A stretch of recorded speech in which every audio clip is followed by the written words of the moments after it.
People come to me on different issues, but the overarching theme that impacts everyone are challenges related to the economy. From rising grocery and gas prices to supply chain disruptions, Democratic incumbent Abigail Spanberger says Congress must do more to ease the burden of the current economic climate. If re-elected, Spanberger plans to keep pushing legislation to address at least one issue she says is contributing to inflation: the shortage of truck drivers. We need to recruit more people into that job and keep them there and respect and acknowledge the valuable work that truck drivers do and the valuable role they play in our supply chain.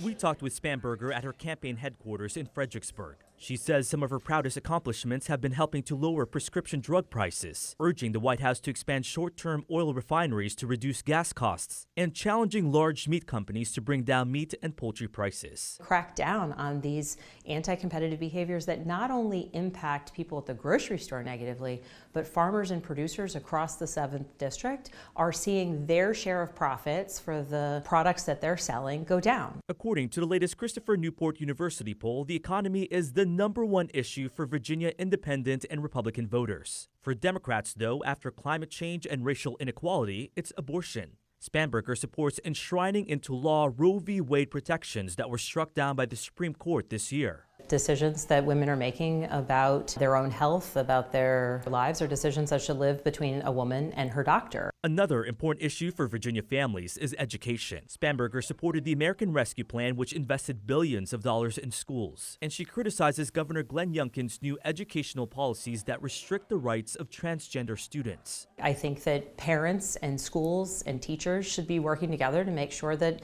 kids are facing acceptance and kindness and the best learning environment. As for critics who accuse Democrats of being soft on crime, Spanberger, who has a background as a federal agent, says she will continue to advocate funding police departments. Frankly, a lot of what it is that they need is funding. They need support to be able to recruit and retain and train their officers. Spanberger has received support from other Democratic leaders and even Republican figures. But when asked if she's considered asking for President Joe Biden's support, she says, I'm the one on the ballot, and so I am speaking to what it is that I have done. There's no reason to nationalize our race because the work that I have done across the 7th District is work that I'm proud of.